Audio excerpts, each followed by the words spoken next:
나에게 밝은 빛이 되시니 길 잃어버릴 염려 없네.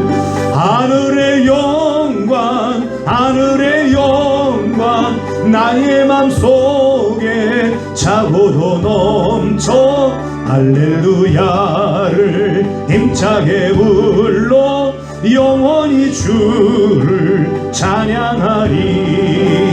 광명한 금이 마음의 바다 찬란한 천국 바라보고 할렐루야를 힘차게 불러 날마다 빛에 걸어가리. 하늘의 영광 하늘의 영광 나의 맘속에 차고도 넘쳐 할렐루야를 힘차게 불러 영원히 주를 찬양하리.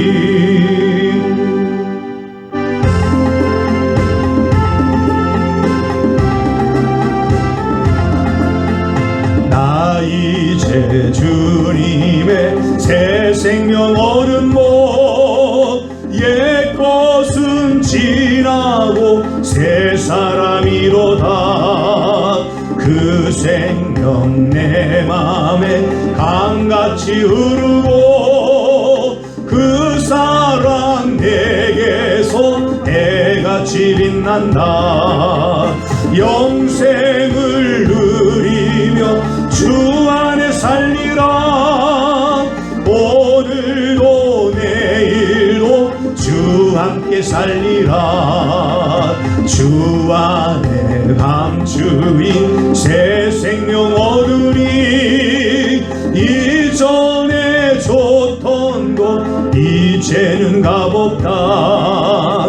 하늘의 은혜와 평화를 맛보니 찬송과 기도로 주 함께 살리라.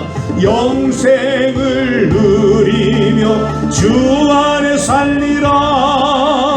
오늘도 내일도 주 함께 살리라. 산천도 초목도 새 것이 되었고 죄인도 원수도 친구로 변한다. 새 생명 얻은 자 영생을 누리니 주님을 모신 만 새 하늘이로다. 영생을 누리며 주 안에 살리라. 오늘도 내일도 주 함께 살리라. 주 따라가는 길 험하고 멀어도 찬송을 부르며 뒤따라가리라. 나 주를 모시고 영원히 살리라. 날마다 섬기며 주 함께 살리라. 영생을 누리며 주 안에 살리라.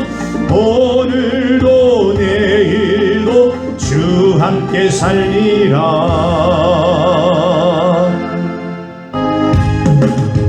내가 내일 기쁘게 주의 길 행함은 주의 팔이 나누란 보함이요. 내가 주의 큰 복을 받는 참된 비결은 주의 영이 함께함이라. 성령이 계시네. 할렐루야 함께 하시네. 좁은 길을 걸으며 밤낮 기뻐하는 것 주의 영이 함께함이라. 전에 죄에 빠져서 편안함이 없을 때 예수 십자가의 공로 힘입어 그 말 아래 엎드려 참된 평화 얻음은 주의 영이 함께함이라. 성령이 계시네. 할렐루야 함께 하시네. 좁은 길을 걸으며 밤낮 기뻐하는 것 주의 영이 함께함이라. 나와 동행하시고 모든 염려하시니 나는 숲의 새와 같이 기쁘다. 푸른 마음으로 주의 뜻을 행함은 주의 영이 함께함이라네. 성령이 계시네. 할렐루야 함께하시네. 좁은 길을 걸으며 밤낮 기뻐하는 것 주의 영이 함께함이라. 세상 모든 정욕과 나의 모든 욕망은 십자가에 이미 못을 박았네. 어두운 밤이 지나고 무거운 짐 벗으니 주의 영이 함께함이라네. 성령이 계시네. 할렐루야 함께하시네. 좁은 길을 걸으며 밤낮 기뻐하는 것 주의 영이 함께함이라. 내가 매일 기쁘게 순례의 길 행함은 주의 영이 나를 안보함이요. 주의 큰 복을 받는 참된 비결은 주의 영이 함께함이라. 성령이 계시네. 할렐루야 함께하시네. 좁은 길을 걸으며 밤낮 기뻐하는 것 주의 영이 함께함이라. 내가 매일 기쁘게 순례의 길 행함은 주의 팔이 나를 안보함이요. 내가 주의 큰 복을 받는 참된 비결은 주의 영이 함께함이라. 성령이 계시네. 할렐루야 함께하시네. 좋은 길을 걸으며 밤낮 기뻐하는 것 주의 영이 함께함이라. 전에 죄에 빠져서 편안함이 없을 때 예수 십자가의 공로 힘입어 그 발 아래 엎드려 참된 엄마 거듭은 주의 영이 함께함이라네. 성령이 계시네. 할렐루야 함께하시네. 좋은 길을 걸으며 밤낮 기뻐하는 것 주의 영이 함께함이라. 나와 동행하시고 모든 염려하시니 나는 숲의 새와 같이 기쁘다. 내가 기쁜 마음으로 주의 뜻을 행함은 주의 영이 함께함이라네. 성령이 계시네. 할렐루야 함께하시네. 좁은 길을 걸으며 밤낮 기뻐하는 것 주의 영이 함께함이라. 세상 모든 정욕과 나의 모든 욕망은 십자가에 이미 못을 박았네. 어두운 밤이 지나고 무거운 짐 벗으니 주의 영이 함께함이라네. 성령이 계시네. 할렐루야 함께하시네. 좋은 길을 걸으며 밤낮 기뻐하는 것 주의 영이 함께함이라. 성령이 계시네. 할렐루야 함께하시네. 좋은 길을 걸으며 밤낮 기뻐하는 것 주의 영이 함께함이라.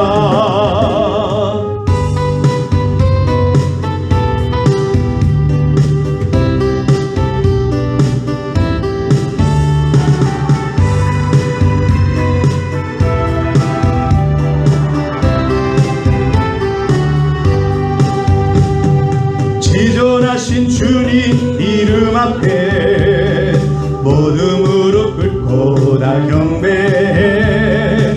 거룩하신 주님 보좌 앞에 엎드려 절하세. 예수는 그리스도 예수는 주 하나님의 영으로 경배 드리리. 지존하신 주님 이름 앞에 모두 무릎 꿇고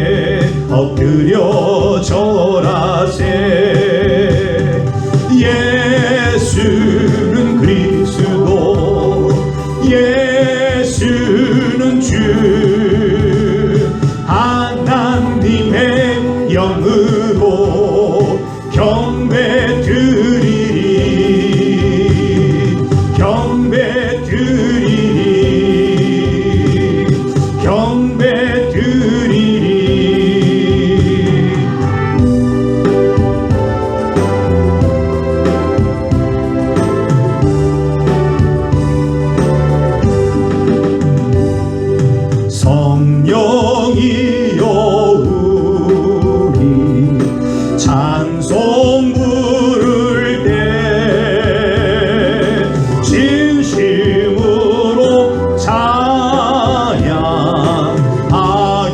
하소서.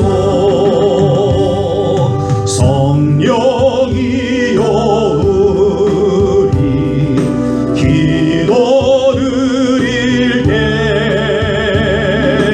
우리 곁에 계셔 일러주소서. 성령이여 우리 성경 읽을 때 그 속에서 빛을 보게 하소서. 성령이여 우리 전도할 때에 지혜로운 말씀 주시옵소서. 성령이여 우리 겸손해져서 우리 주와 같이 되게 하소서.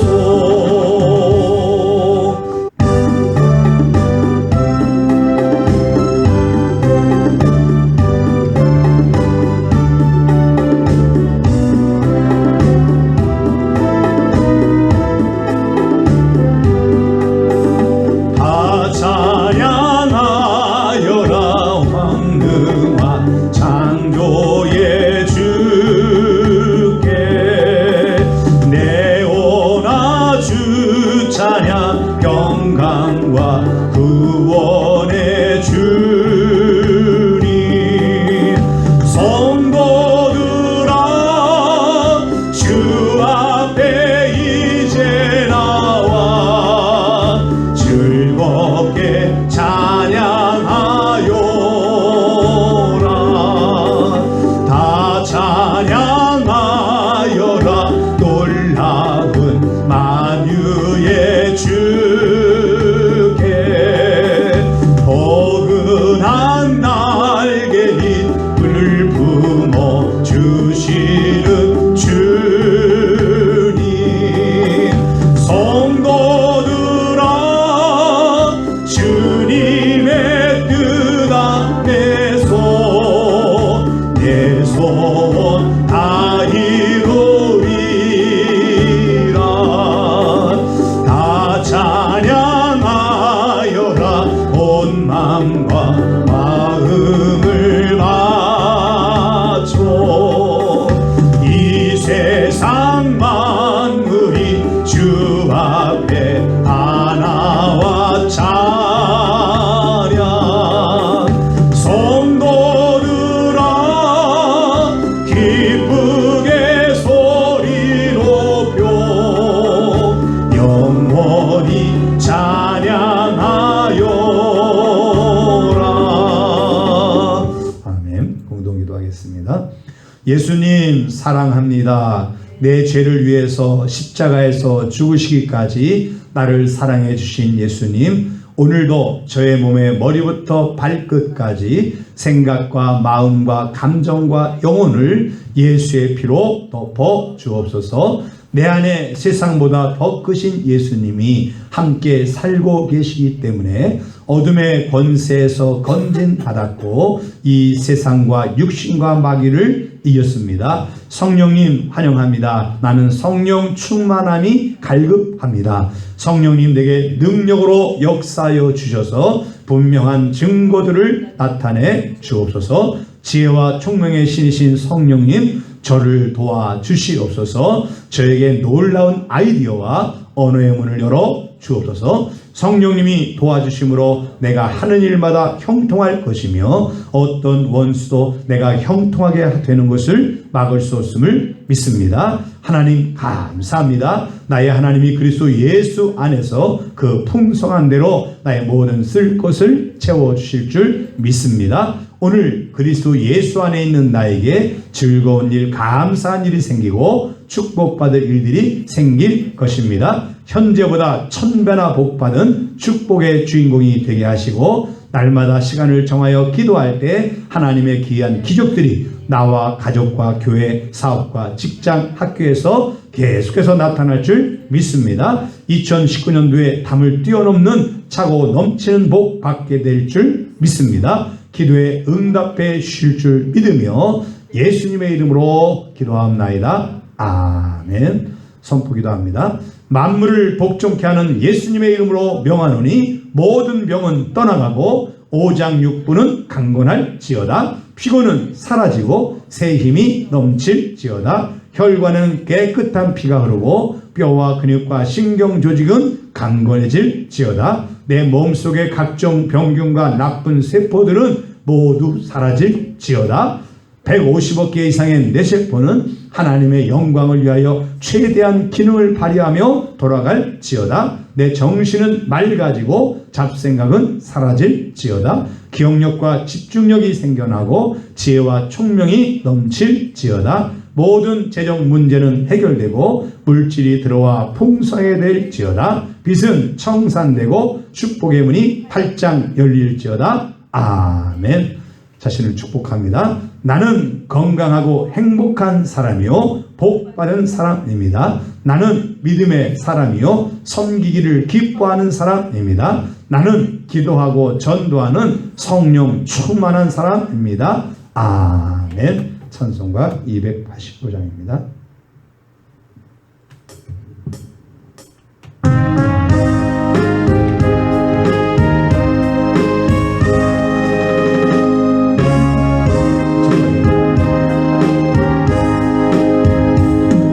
예수 내 맘에 들어와 계시를 변하여 새 사람 되고 내가 늘 바라던 장빛을 찾은 곳 주 예수 내 맘에 오신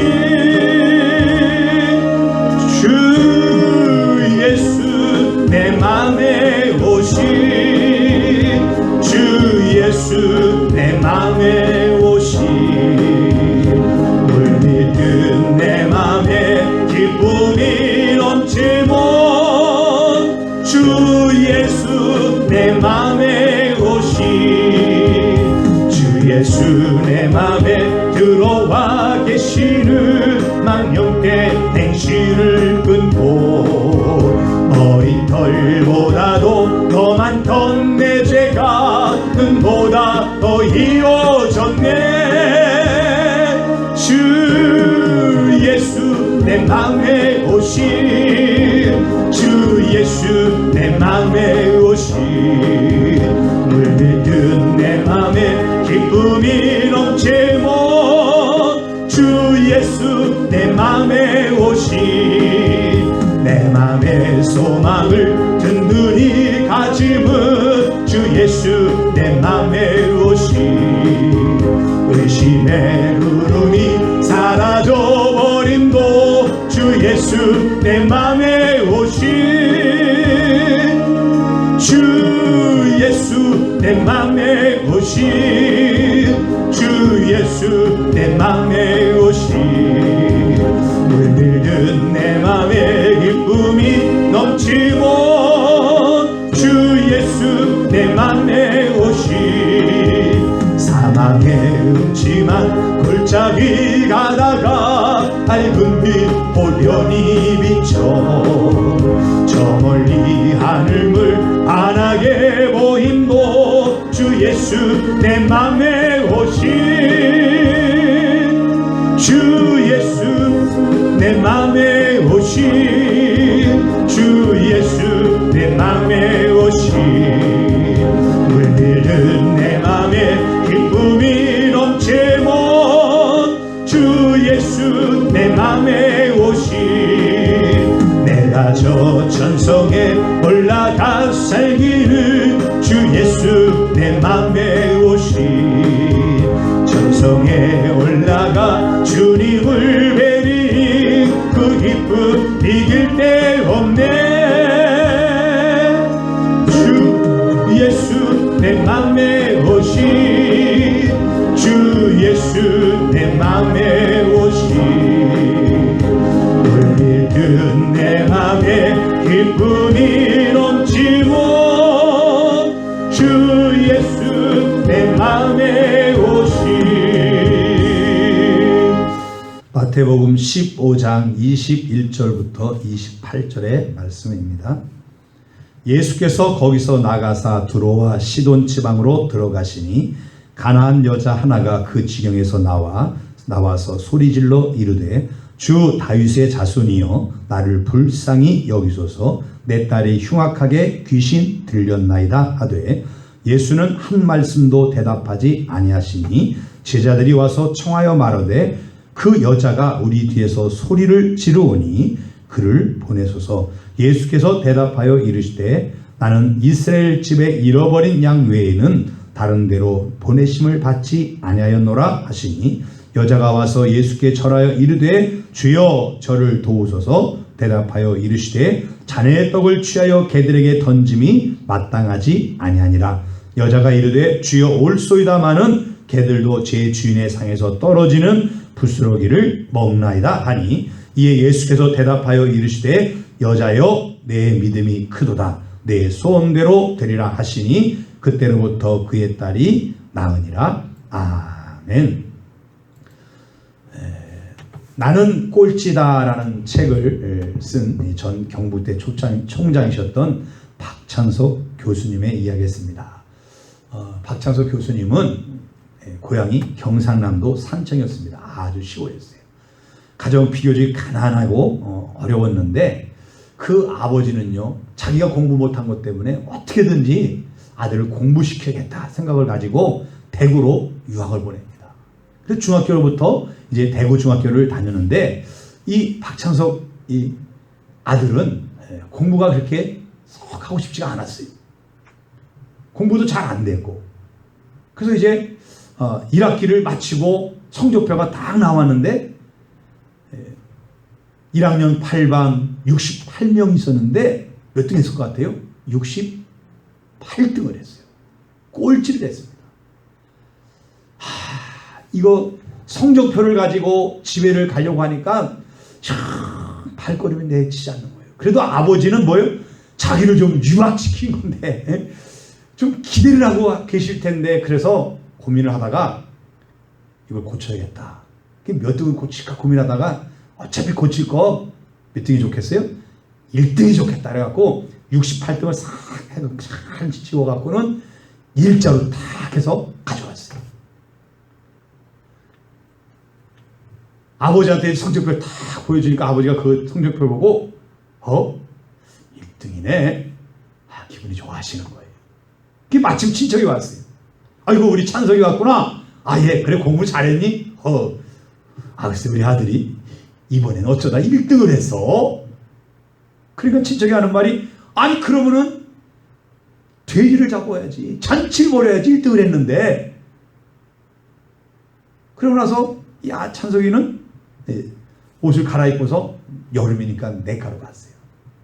냇가라서 막 신나게 막 목욕을 하고 집으로 가는데 보니까는 사람들이 웅성웅성해요. 이게 무슨 일가 봤더니 그 집에 하나밖에 없는 재산 목록 1호 돼지를 아버지가 잡은 거예요.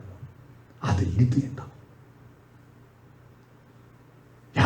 이 찬석이 이 아들의 마음이 그냥 거짓말 시킨 게 그냥 아버지한테 말해야 되나 어떻게 해야 되나. 답답해가지고 다시 물가로 갔어요. 아이고 내가 죽어버려야 된다. 물속에 푹 들어갔어. 잠수를 해갖고 안 나가려고 그러다가 숨을 참다가 또 살아났어. 머리를 막 쪼고 이 병신아 그걸 그렇게 고치 못하게 그냥 막 그러다가 어떻게 해요? 그래도 괜찮고 돼지를 잡았으니 아버지가 실망할까봐 말도 못하고 이제 다시 계약을 하고 2학기가 시작됐습니다. 근데 여름 방학 내내 집에 있으면서 바늘방석인 거예요. 놀 수가 없는 거예요. 아버지 1등이라고 돼지를 한 마리 잡았으니 하나밖에 없는 거 돼지 잡았으니 재산목록 1호인데 그래서 그냥 되지도 않는 공부를 책을 쳐다보고 공부하는 척하고 쳐다보고 있고 풀고 막 하고 하다 보니까 방학 끝날 때쯤 되니까 뭐가 공부가 좀 되는 거예요. 그래서 또 2학기 책을 나눠줬잖아요. 2학기 책을 또 한번 들여다봤어요. 뭐 어쩔 수 없는 거예요. 안 할 수가 없는 거예요. 아버지가 돼지를 잡았으니까. 그래서 돼지를 쳐다보고서 생각하고 머릿속에 떠나잖아요. 밤낮을 안 떠나는 거예요. 돼지가. 그냥 그래갖고 공부를 그냥 하기 시작했어요. 근데 공부가 되기 시작하는 거예요. 그래서 17년이 흐르는 후에 결국 대학교 교수가 됐습니다. 아들을 데리고 이제 집으로 왔어요. 나이가 45세가 됐어요. 약 33년이 흐른 거예요.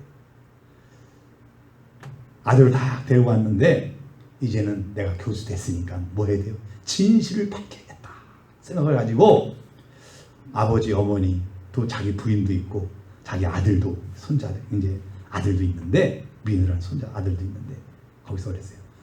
어머니, 저 중학교 때 1학년 때 제가 1등 했잖아요. 그랬더니 아빠가 눈을 탁 이러면서 됐다. 알고 있었다. 그만해라. 민우도 있는데. 가만히 보니까 아버지가 지워서 1등 받는 건 모르는 게 아니라 알고 있으면서도 돼지도 잡고 잔치도 벌이고 그걸 몇 년을 그러고 있었던 거예요? 33년을 한 번도 말을 안 한 거예요. 자식을 뭐하고 믿고 기대하는 마음을 가지고 유학을 보냈으니까. 그래, 우리 아들이 딱 보니까 기가 막히죠. 성적표를 오죽하면 성적표를 조작을 했겠어요. 뻔한 거지 이게 성적이. 그래도 10등 안에 들었으면 이거 안 했을 거예요. 예? 한 반만 해도 안 했을 거예요. 아마 틀림없이 저 밑바닥에서 왔다 생각을 한 거예요. 예? 근데 아버지는 아들을 믿고서 기대하면서 돼지까지 잡는 거예요. 왜? 우리 아들이 뭐 받으라고? 도전 받으라고. 거룩한 부담이잖아요. 아버지가 돼지를 잡았어요. 자기를 위해서. 1등이라고 잔치를 벌였어요. 아버지 측면이 나중에 잘못되면 측면이 말이 아니잖아요. 그것 때문에 결국 열심히 공부하게 되고 교수까지, 경북대 총장까지 했었단 말이죠. 우리가 가정의 달에 우리가 이 부모에게 자식은요 참 뭐예요? 비전이잖아요. 어떻게 보면 자식이 전체예요. 내가 잘 안 되는 거는 그래 괜찮아요. 근데 자식이 잘 안 되면 그건 정말 내가 잘 안 된 것보다 더 아파요. 내가 아픈 것보다 내 자식이 아픈 게 더 아프잖아요. 이게 부모잖아요. 그런데 우리가 잘해야 될 것이 뭐냐면은 아들, 자녀들을 노엽게 하지 말라 그러잖아요. 그건 상처 주지 말라는 얘기거든요. 그런데 부모님들이 틀림없이 자녀들에 대한 기대가 있고 꿈이 있고 자녀가 전부인 것인데 가만히 들어보면 말 속에 뭐가 있냐면 자꾸 자녀들을 상처를 줘요. 어렸을 때는 안 그러는데 갈수록 처음에 안 가는데 갈수록 세월이 흘러갈수록 점점 더 아들이 딸이 내가 기대한 만큼 이루지 못하면 나도 못하게 나도 모르게 뭐합니까? 말이 실망이 담긴 어떻게 보면 나중에 가서는 포기한 것처럼 자녀에게 말을 함부로 한단 말이죠. 나가 뭐 해래요? 뒤지라고 그래요. 너 같은 놈 필요 없다고 그래요. 넌 내 자식 아니라고 그래요. 그럼 그 자녀는 결국 평생 그 사슬에서 벗어나지 못하는 거예요. 비록 꼴등을 했지만 1등으로 조작을 했지만 그래도 여전히 기대를 가지고 돼지 한 마리를 잡을 정도로 전 재산 목록인 1호를 잡아서 잔치를 벌일 정도로 아버지의 마음이 그렇게 기대가 있고 끝까지 하면은 자녀도 어느 날인가 반드시 깨닫게끔 되어 있어요. 그리고 우리 생각이 부모된 우리들이 이 자녀들에게 대해서 비전을 결코 놓치지 않기 바랍니다. 약해지지 않아야 돼요. 계속해서 저는 우리 딸이 세계를 품은 딸이다. 제 보면은 아이디어 기록이 저기 저장에 전화번호에 그렇게 되어 있습니다. 세계를 품은 딸이다. 모범적인 그리스도인. 자녀들 그런 식으로 저는 해놨어요. 세계를 품을 것 같아요. 사방 돌아다니고 또 선교 훈련에 또 들어가게 된 것도 하나님이 뭔 뜻이 있다 저는 생각을 해요. 지금은 아니에요. 지금 보면은 야 위태해. 네? 그런데 저는 그 늘 볼 때마다 세계를 품은 딸이다. 세계에 나가서 하나님의 나라를 확장할 딸이다. 어떻게 보면 두 아들도 있지만은 어떻게 보면 딸에 대한 기대가 좀 커요. 딸에 대한 기대가 커요. 어떻게 하나님 쓰실까? 두 아들들은 잘하고 이미 있으니까 주의 길 가고 있으니까. 그런데 여러분, 가정의 달에 부모는 자식에게 소망과 비전을 계속 심어주는 말과 행동으로, 그리고 자녀는 부모에게 보람과 기쁨을 주는 말과 행동을 보여줄 수 있도록, 그렇게 그래서 더 가정들이 행복해지기를 바랍니다. 자, 오늘 21절이 있습니다. 예수께서 거기서 나가사 들어와 시돈 지방으로 들어가시니. 예수께서 거기서 나가사, 여기 보니까 여기가 게네사렛 땅에 이르렀어요. 갈릴리 지역이죠. 거기 이르렀는데 예루살렘에서 바리새인과 서기관들이 왔어요. 와서는 예수님과 대화를 하기 시작합니다. 당신의 제자들이 어찌하여 장로들의 전통을 범하니까 떡을 먹을 때 손을 씻지 않습니다. 그러면서 계속해서 제자들에 대해서 부정적이고 자꾸 이런 말을 합니다. 그런데 거기서 뭐합니까? 거기서 나가사 그들과 같이 있다가 나왔다는 거예요. 여러분, 사람은 믿음이 어디서 나오느냐? 생각이 어디서 바뀌느냐? 들음에서 바뀌어요. 자꾸 믿음의 언어들, 믿음의 말씀들, 믿음의 사람들을 만나고 그러면 나도 모르게 믿음이 자꾸 커가요. 근데 세상의 말, 믿음이 없는 사람 말, 비판적인 말, 부정적인 말을 자꾸 듣다 보면요, 나도 모르게 내 믿음이 떨어져 나가요. 믿음이 떨어지고 있어요. 여기서 나갔다는 얘기는 그 바리새인 서기관들의 그 부정적인 생활 속에서 나왔다는 거예요. 그 사람과 끊어졌다는 거예요. 우리도 가만히 보면은 어느 순간에 우리가 나에게 영향을 주고 있는 사람들과의 관계를 한번 돌아보면서 정리할 필요가 있습니다. 내 믿음을 떨어뜨리게 하는, 나로 하여금 주님을 바라보지 못하게 하는 사람들, 자꾸 나를 혼란케 하는 사람들, 그런 사람들과 대화하는 것을 자제해야 됩니다. 그리고 믿음의 사람들을 자꾸 만나고 믿음의 언어를 쓰는 사람들, 비전을 주는 사람들, 소망을 주는 사람들과 자꾸 어울려야 돼요. 그래야 내 믿음이 자라요. 잠언 13장 2절에 사람은 입의 열매로 인하여 복록을 누리거니와 마음이 계산 자는 강포를 당한다. 잠언 18장 20절에도 사람은 입에서 나오는 열매로 말미암아 배부르게 되나니 곧 그의 입에서 나오는 것으로 말미암아 만족하게 되느니라. 내 언어가 내가 만나는 사람들의 언어를 따라 하게끔 되어 있습니다. 어느 날인가 나도 모르게 깜짝 놀라요. 내가 쓰는 말이 평소에 내가 쓰지 않던 말을 쓰게 돼요. 어느 날부터 내 언어가 바뀌어버렸어요. 왜 그렇습니까? 잘못 들어서 그래요. 예수님이 서기관과 바리새인들을 떠나 오셨던 것처럼, 거기서 나갔던 것처럼 우리들도 우리에게 부정적인 믿음을 주고 내 믿음을 떨어지게 하는 그런 무리에게서 떨어져야 돼요. 정리를 해버려야 돼요. 왜? 믿음이 중요하기 때문에 그렇습니다. 오늘 마태복음 15장 18절 20절을 봅니다. 시작. 입에서 나오는 것들은 마음에서 나오나니 이것이야말로 사람을 더럽게 하느니라. 마음에서 나오는 것은 악한 생각과 살인과 간음과 음란과 도둑질과 거짓 증언과 비방이니 이런 것들이 사람을 더럽게 하는 것이요 씻지 않은 손으로 먹는 것은 사람을 더럽게 하지 못하느니라. 바리새인들과 서기관들은요 손 씻지 않고 먹었다고 그걸 했어요.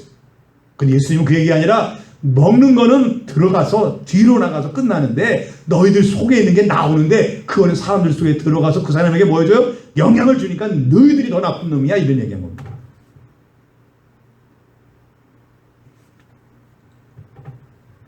마음에 있는 것이 밖으로 나오게 돼요. 뭐합니까? 쌓이면 나온다는 거예요. 쌓이면. 믿음의 언어들이, 믿음의 말들을, 은혜스러운 것들을 자꾸 들으면 나도 모르게 은혜로운 말들이 계속 나오게끔 되어 있어요. 그런데 부정적인 것들, 비판적인 것들 자꾸 그걸 듣다 보면 나도 모르게 그런 말이 나와요.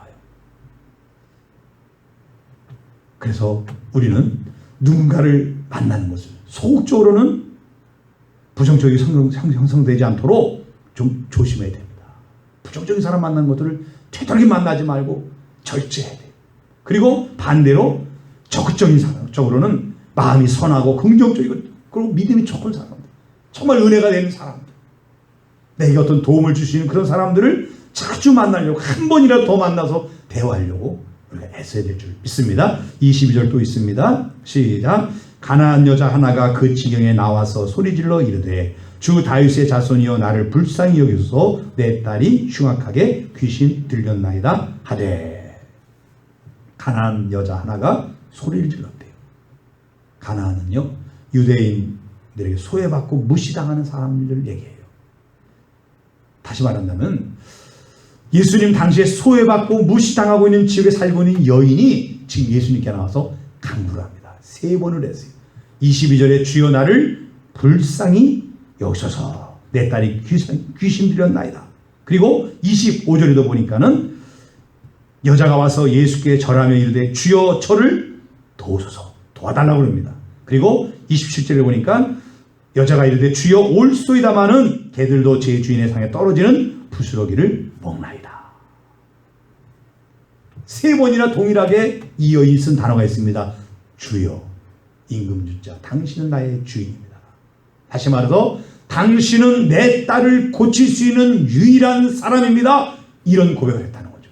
여러분, 여러분의 믿음이 예수를 주로 인정합니까? 정말 인정하고 있습니까? 여러분의 인생을 좌지우지하는 분이 하나님이다. 정말 그걸 믿습니까? 그러면 이 여인처럼 계속해서 고백해야 돼요. 주여, 주여, 주여. 당신은 나의 주인입니다. 하나님은 나의 주인입니다. 하나님 나의 모든 것입니다. 하나님 이런 고백을 들을 때 기뻐하신다는 거죠. 이런 고백 언제 하셨습니까? 요즘 하고 계세요? 당신 없으면 안 됩니다. 요즘에 저는 계속해서 시편을 지금 보고 있잖아요. 감사한 게 시편은 항상 누굴 향하고 있습니까? 하나님을 향하고 있어요.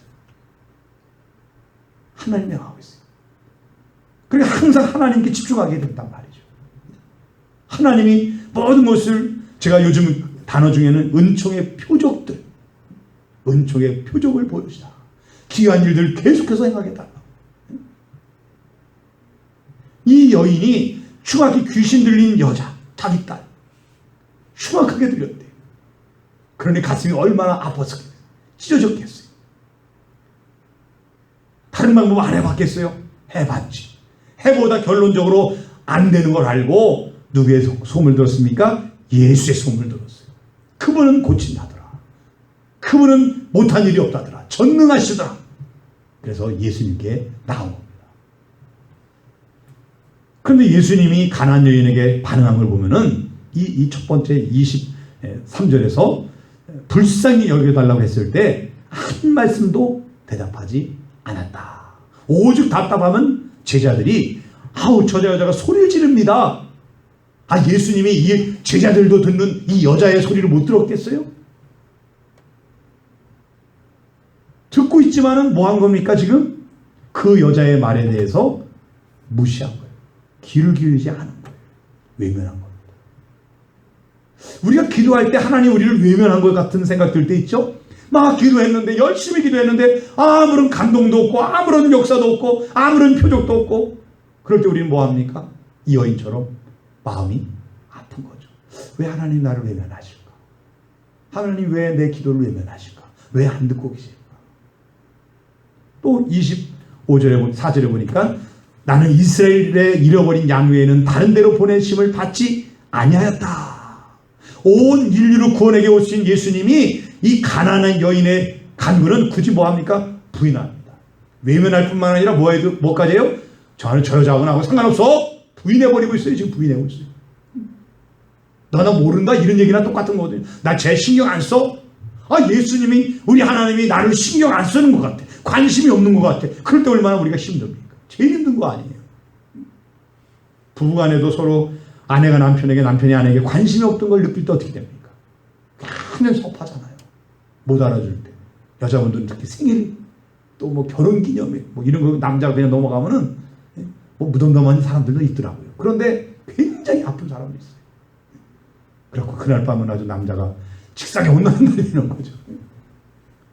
우리 성도들은 하나님이 나에게 나를 뭐 할 때?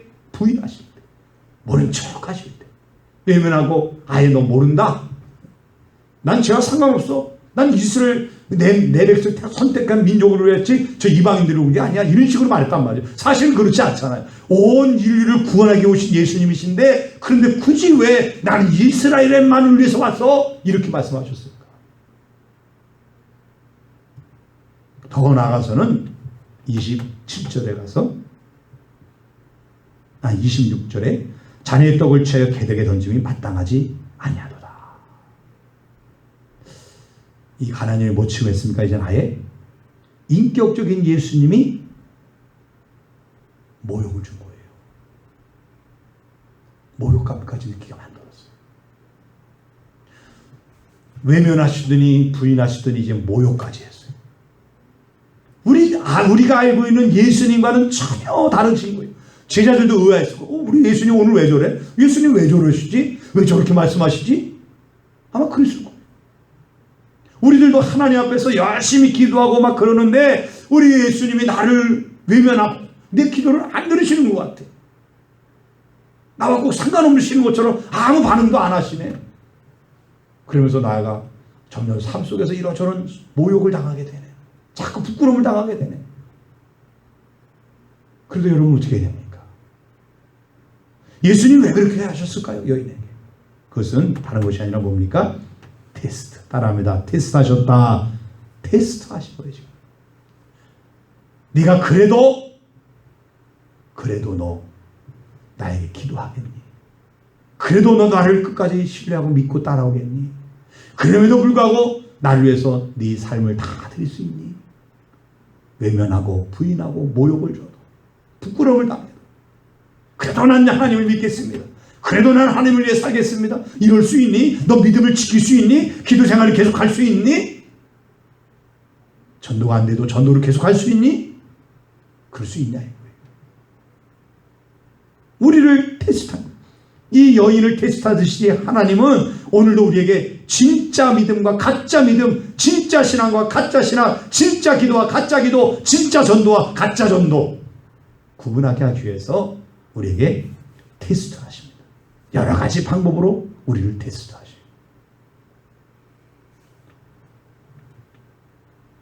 여인이 예수님이 외면하실 때도 계속 간구했습니다.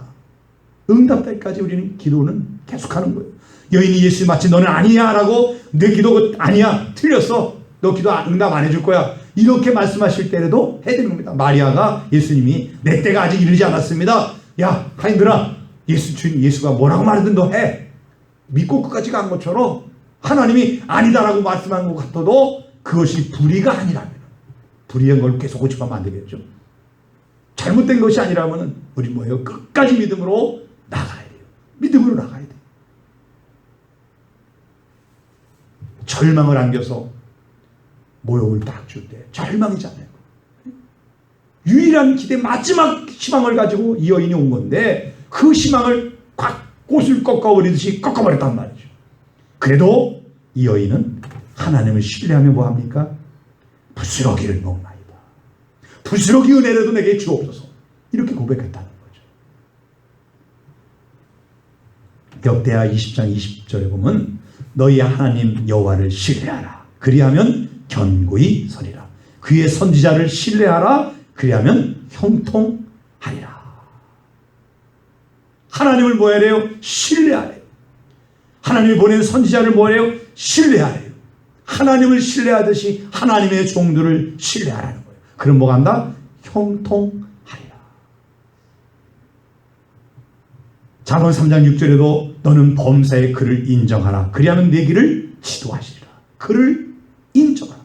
어떤 상황 속에서도 하나님을 하나님으로 인정하라는 거예요. 24장 잠언 24장 10절에도 내가 만일 환난 날에 낙담하면 내 힘이 미약함을 보이는 것이다. 환난이 왔을 때 낙담한 모습을 보이면 내가 그것밖에 안 되는 믿음이다는 거예요. 하나님에 대한 믿음이 그것밖에 안 된다는 거예요. 저도요 지난 2주간 여러 저런 일을 어제까지 겪으면서 힘이 빠지더라고요. 오늘은 오전에는 어머님이 치질 수술을 끝나셨는데 퇴원하시고 오후에 4시엔 또 아버님이 또 입원을 하셔서 간 정밀 검사를 받으세요. 어른들이 계시는데 어른 4분이 다 한 분은 하나님 품에 안기셨고 장인어른은 또 장인어른대로 또 요양원에 계시고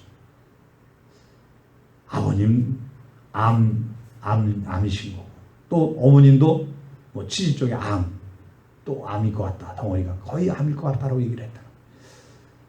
막 이런 얘기 저런 얘기 막 듣고 나니까 막 정신이 하나도 없는 거예요. 그때 그럼에도 불구하고 하나님은 살아계신다. 아멘.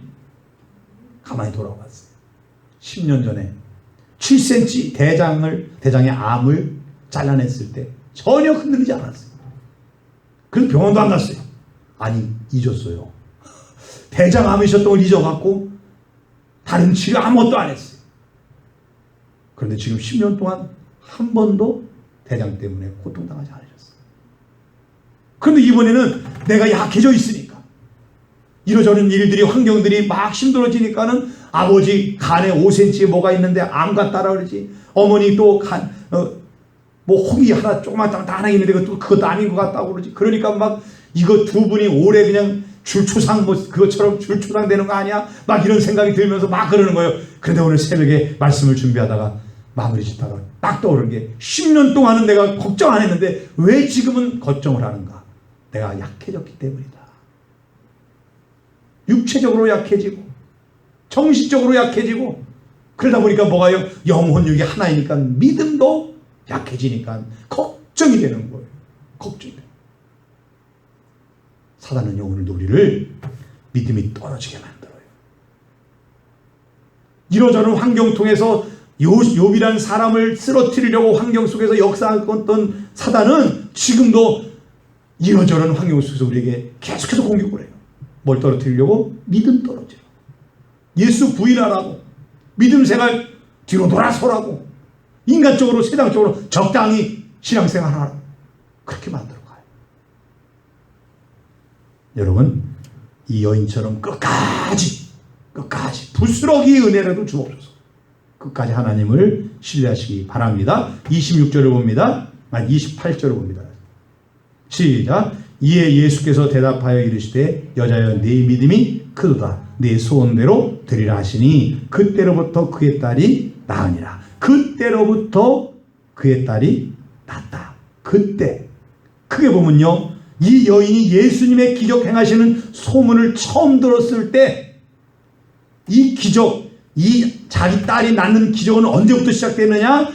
이 여인이 그 예수란 사람은 못 고치는 병이 없다더라. 귀신들이 나가더라. 장님이 눈을 뜨더라. 그 소식을 처음 들었을 그때에 벌써 이미 뭐가 됐어요? 믿음이 생겼다는 거예요. 그 믿음을 우리가 키워야 돼요. 그래서 내가 믿음의 언어들, 축복의 언어들, 역사하는 그런 간증들을 자꾸 들어야 되는 거예요. 그래야 내 믿음이 자라기 시작합니다. 믿음이 역사에 일어나기 시작하는 거예요. 그 다음에 좀 더 구체적으로 보면요, 여인이 예수님에 대한 소문을 듣고 예수님께 나와 자기 딸을 고쳐달라고 뭐 할 때, 소리 지를 때, 다시 말해서 예수님께 처음 나와서 예수여 내 딸을 고쳐줘 불쌍히 여겨달라고 소리칠 때, 그때 여러분 믿음 뭡니까? 행함인 거예요. 믿는다면 내가 행동하는 거예요. 이 여인이 예수에 대한 이야기를 들었을 때 믿음이 생겼고 그 믿음이 뭐로 나왔어요? 예수님께 나왔어요. 그리고 뭐 했습니까? 기도했습니다. 기도하기 시작했어요. 소리 지르기 시작했어요. 이때. 그리고 더 나아가서는 예수님이 소리 지르도 예수님이 계속 침묵하고 계시던 그때.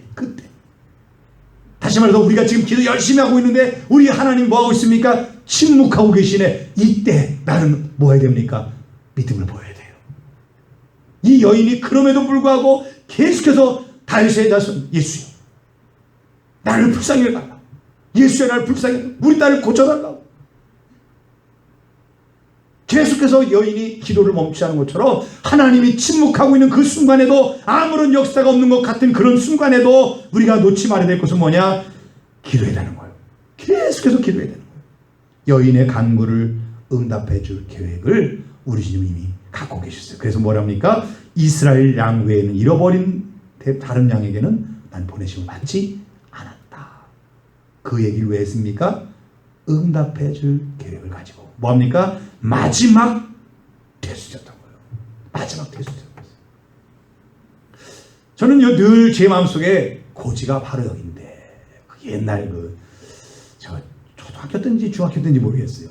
그때 배웠잖아요. 그때 알았어요. 제가. 근데 그것이 꼭 성경 말씀도 아닌데 제 머릿속에는 탁 떠나지 않은 게 고지가 바로 여기인데 고지 앞에서 무릎 꿇어버리는. 난 그거를 절대 안 하리라. 아무리 힘들고 어려워도 안 하리라. 사람들이 대부분의 사람들은 평범한 사람들은 힘들면 어려우면 뭐합니까? 포기해버립니다. 이 여인도 만약에 여기서 그냥 나를 개치 아유 더러우네. 그래서 이 여자는 자기 때문에 꽂혔어요. 그럼에도 불구하고 뭐합니까? 부스러기라도 먹습니다. 부스러기 은혜를 주십시오. 이 말 한마디 때문에 내 믿음이 크다 소리 들은 거거든요. 마지막 관문이었던 그 관문을 통과한 거예요. 기도하다 보면요. 기도하다가 어느 때 지쳐버릴 때 있어요. 기도를 포기할까? 사실 그때가 응답될 때예요. 아멘? 그 순간에 더 무릎 꿇으면 반드시 역사가 일어나거든요. 근데 대부분의 사람들은 거기서 끝나버리는 거예요. 그래서 응답을 못 경험하는 거예요.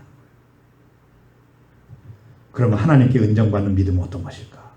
두 종류의 신앙이 있어요. 가만히 보면은 신앙을 통해서 소유를 추구하는 기복적인 신앙.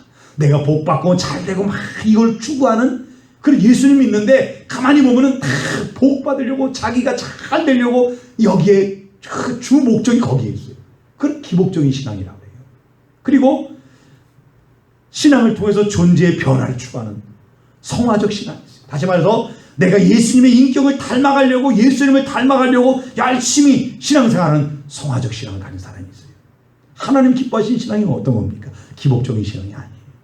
하나님 왜 우리 기도에 응답하지 않고 이러저런 환난과 어려움들을 자꾸 주십니까? 나의 인격을 바꿔서 나의 삶을 바꿔서 내가 진정한 소금이 되고 진정한 빛이 될 수 있는 예수의 사람으로 만들어 가려고 계속 우리에게 어려움을 주고 있는 거예요. 테스트하고 계시는 거예요. 훈련시키고 계시는 거예요. 우리가 믿음으로 착각하고 있는 것들이 있는데 뭐냐면 믿음이란 적극적인 사고방식이 아니라는 거예요. 적극적으로 막 하는 그건 인간의 가능성을 믿는 것이지 믿음이 하나님의 전능하신 믿는 것이 아닙니다. 하나님은 그런데 적극적으로 막 뭘 하면 될 거다라는 이런 생각을 우리가 갖고 있어요. 이건 믿음이 아니에요. 또 모든 것이 잘 될 거야. 이런 막연한 기대를 갖고 있는 거. 그것도 믿음이 아니에요. 유사시 급할 때만 사용하는 꼭 스페어 타이어가 급할 때 쓰는 것처럼 급할 때만 하나님 찾고 하나님 의지하고 그것도 진정한 믿음은 아닌 거예요. 또 하나는 자기가 생각하는 방향과 맞을 때만 올라타는 고속버스가 가는 방향 기차가 천천히 맞으면 올라타고 아니면 내리고 내 생각과 내 마음이 맞으면 같이 믿음으로 막 살아가고 아니면 내려가고 이거는 믿음이 아니라는 거예요. 진정한 믿음은 뭡니까? 전능하신 하나님을 믿는 거예요. 하나님 약속의 말씀을 붙잡는 거예요. 막연한 기대가 아니라 말씀이 합력하여 선을 이룬다고 했으니까 그 말씀 붙잡고 가는 거예요. 잘 될 거야. 걱정하지 마. 잘 될 거야. 그거는 막연한 기대가 아니라 하나님이 합력하여 선을 이루신다. 이 말씀을 믿어야 돼. 말씀을 믿는 거예요. 그래서 우리의 믿음이 그냥 이런 착각한 믿음이 아니라 진짜 믿음을 가져야 돼요. 그렇다면 믿음은 어떤 것일까? 믿음이란 하나님을 믿고 신뢰하는 거예요. 크고 위대하신 분, 전능하신 분, 그분을 믿는 거예요. 오늘 28절에 내 믿음이 그도다. 예수님이 하나님의 아들이고 주님이시고 저분은 내 딸이 귀신 들렸는데 귀신을 쫓아내 주실 것이다. 뭐 했어요? 믿었다는 거예요. 그게 믿음이라는 거예요. 전능하심을 믿는 게 믿음이라는 거예요. 마태복음 21장 21절에도 만일 너희가 믿음이 있고 의심하지 아니하면 이 산더러 들려 바다에 던져라 해도 될 것이다. 산이 바다에 던져져라. 그게 그대로 이룰 걸 믿을 수 있는 믿음이 진짜 믿음이라는 거예요. 마가복음 9장 23절에 대로 할 수 있거든이 무슨 말이냐 믿는 자에게 능히 하지 못할 일이 없느니라. 요한복음 14장 12절에도 내가 진실로 진실로 너에게 이르노니 나를 믿는 자는 내가 하는 일을 그도 할 것이요 또한 그보다 큰 일도 하리니. 그리고 우리가 잘 아는 빌립보서 4장 13절, 내게 능력 주신 자 안에서 내가 모든 것을 할 수 있다. 나는 할 수 있어. 나는 못하지만 내 안에 계신 하나님이 함께하니까 할 수 있다는 이런 고백이잖아요. 이게 진짜 믿음이라는 거예요. 이런 말이 있습니다. 내 인생의 크기는 내가 믿는 하나님의 크기에 따라 결정된다. 내 인생의 크기가, 내 인생이 어떻게 될 것이냐, 가만히 보면 내가 믿는 그 하나님에 대한 믿음의 크기에 따라서 내가 되어진다는 거예요. 결국 가만히 돌아보면 그렇게 되고 있다는 거예요. 내가 말로는 막 믿습니다 그렇지만 내 속에서 내 믿음이 뭐하면 작으면 맨날 작은 하나님으로 그런 작은 인생을 살 수밖에 없다는 거예요. 알렉산더 대왕 곁에서 늘 지혜를 빌려주던 늙은 장수가 이제 전역을 하게 됐어요. 고향으로 돌아가게 됐는데 알렉산더 대왕이 이 퇴역한 장수에게 한 가지만 소원을 얘기해라. 내가 들어줄게. 뭐든지 얘기해라 그랬어요. 그랬더니 이 퇴역하는 장수가, 폐하, 제게 대왕이 점령하신 나라 중에 하나를 주십시오. 그랬더니 옆에 있던 왕 장수들이 이런 그런 걸 요구하냐고, 이건 불경죄라고 막 그럽니다. 그랬더니 알렉산더 대왕이 껄껄 웃으면서, 야, 한 나라 너 가져. 네가 갖고 싶은 나라 말했는데 내가 줄게. 내가 나라라도 줄 수 있는 것을 그런 만큼의 큰 자로 나를 믿어줬으니까 너는 나를 영예롭게 만든 거야. 나를 그런 넉넉한 사람으로 생각하고 지금 사람들 앞에 얘기해줬으니까 내가 너무 기분이 좋으니까 너 한 나라 가져. 우리가 하나님께 기도할 때, 하나님에 대한 믿음을 가질 때 바로 알렉산더 대왕에게 얘기했던 이 장수처럼 저 대왕은 내가 요구하면 나라도 줄 것이다. 그런 사람으로 생각하고 얘기하니까 받은 것처럼 하나님을 내가 기도하면 응답하시고 그렇게 축복하실 것이다. 믿고 기도하고 믿고 말하면은 그대로 된다. 그런데 안 되는 이유가 뭡니까? 내가 그렇게 믿지 못하고 있다는 거예요. 하나님에 대한 믿음을 갖지 않다는 거예요. 바울이 갈라디아서에 나는 예수의 흔적을 가졌다는 것처럼, 제가 여기 오른손에 이 주먹을 못 쥐는 흔적을 가진 것처럼 성은이다. 우리가 하나님에 대한 믿음, 전능하신 것을 신뢰하시기 바랍니다. 그리고 믿음은 뭐냐면 바라보는 거예요. 보는 거예요. 우리가 보는 이 세계를 3차원의 세계라 하잖아요. 우리가 보이지 않는 세계를 뭐라 그래요? 4차원. 그래서 조영희 목사님이 4차원의 영적 세계다. 그것처럼 우리가 보는 것만 가지고 생각하고 말하고 모든 걸 하면요, 우리는 맨날 이 세상에서 보여지는 그것밖에 모르는 거예요. 그런데 믿음으로 바라보면은, 믿음으로 4차원을 바라보면 내가 이 여인이 자기 딸이 고칠 걸 바라본 것, 이건 4차원인 거예요. 3차원에서 그런 기적이 안 일어나요. 그러나 하나님의 전능하신 하나님이 영적인 세계에서 얼마든지 흉악한 귀신이 떠나가고 죽을 병이 살아나고 역사가 일어날 수가 있어요. 그래서 믿음으로 바라보는 거예요. 웨슬레라는 사람이 감리교 창시자가 어느 날 농촌을 걸어가는데 큰 어려움을 당한 성도가 막 상담을 하는 거예요.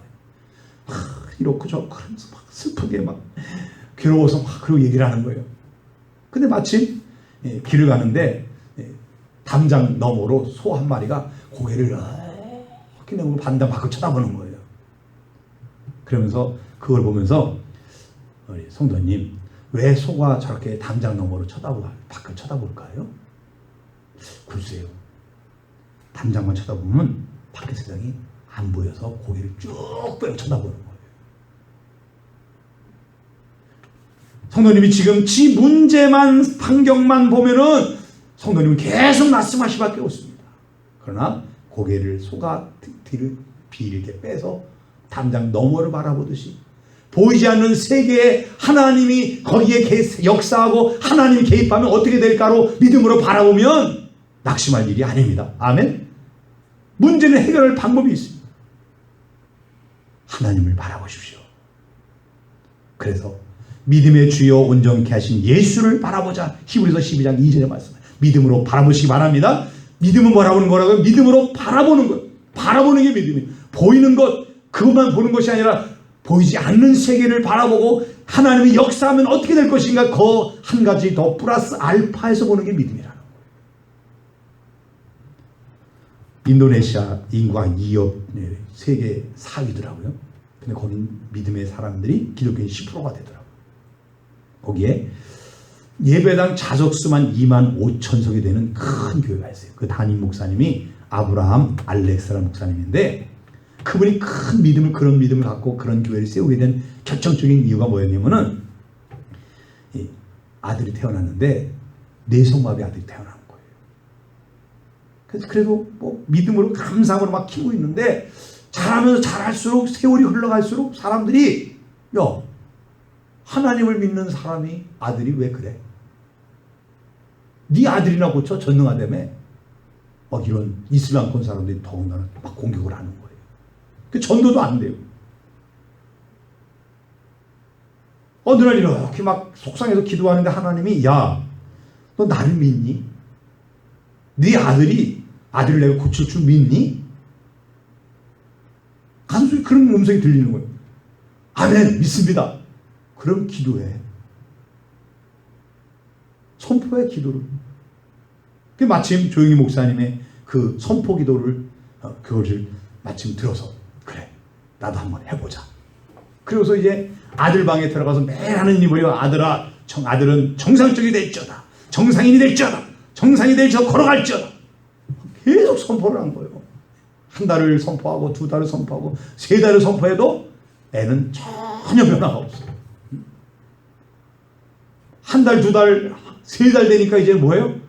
서서 힘이 빠져서 아들 방에 들어가서 선포하는 게 약간 좀 이렇게 두려움도 있는 거예요. 뭐 속이 상하니까 하긴 해도. 근데 포기하지 않고 기도하리라. 그런 마음이 계속해서 기도해라. 끝까지 기도해라. 끝까지 해보자. 그러고 또 4개월 될 때까지 또 계속 또 선포한 거예요. 정상이 될지어다. 정상이 될지어다.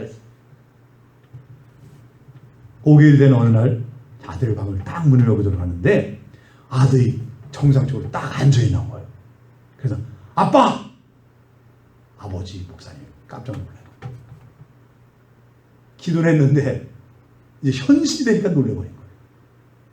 정상이 된 거예요, 그날 진짜. 그 아들 데리고 나가 다니면서 사람들한테, 봐라!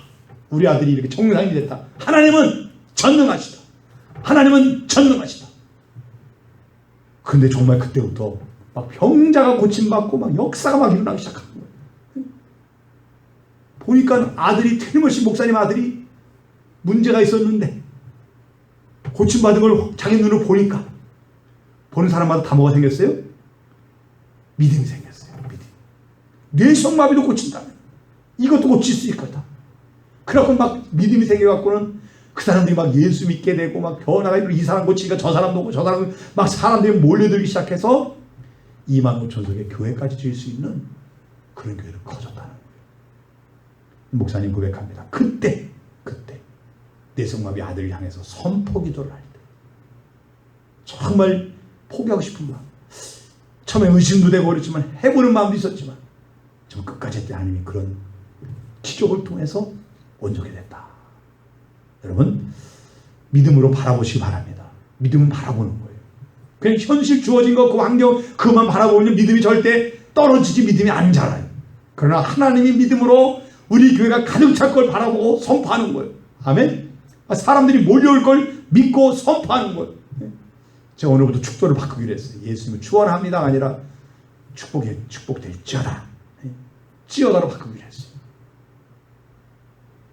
기도의 응답이 받았을 때 그 믿음을 가지고 뭐 하는 거예요? 낫게 해주십시오라고 했더니 기도가 됐네. 그 다음부터 어떻게 돼요? 날지어다. 치유될지어다. 해결될지어다. 부흥이 될지어다. 네. 오늘부터 기도를 그렇게 바꾸시기 바랍니다. 찌어다로 담대하게 변화될지어다. 해결될지어다. 막 그렇게 바뀌는 거예요. 그리고 우리 속에 있는 의심을 버려야 돼요. 내 속에 의심이 자꾸 들어요. 마귀는 뭐 하는 게 주 목적입니까? 의심병 들게 만들어요. 회의감 느끼게 만들어요. 누구 짓이라고요? 사단의 짓이에요. 사단의 짓. 내 속에 의심과 회의 막 이런 것 들어오거든. 이 사단아 떠날지어다. 치료, 부인하고 정죄하고 떠날지어다. 그렇게 하시기 바랍니다. 그리고 말씀에 대한 믿음을 더 가져야 돼요. 하나님의 말씀 살았고 움직임이 있다. 그 말씀을 읽고 말씀 배우잖아요. 더 믿음을 확실히 가져서 하나님 역사하실 것이다. 이런 믿음을 가지기 바랍니다. 로마서 10장 17절에도 믿음은 들음에서 나며 이 여인이 처음 예수님에 대한 이야기를 들었을 때 믿음이 생겨서 그 예수님께 나서 뭐 했어요? 나와서 간구했어요. 모욕을 당해도 그 모욕을 무릅쓰고 외면해도 부인해도 예수님이 끝까지 나를 고칠 것이다. 그 믿음 가지고 나가서 결국 자기 딸이 고침을 받은 것처럼 예수님이 뭐랬습니까? 내 믿음이 크도다. 큰 믿음의 사람은 예수님을 하나님으로 인정하는 사람이에요. 저 여러분도 이런 기적의 하나님을 날마다 경험하며 살기를 예수님을 축원합니다.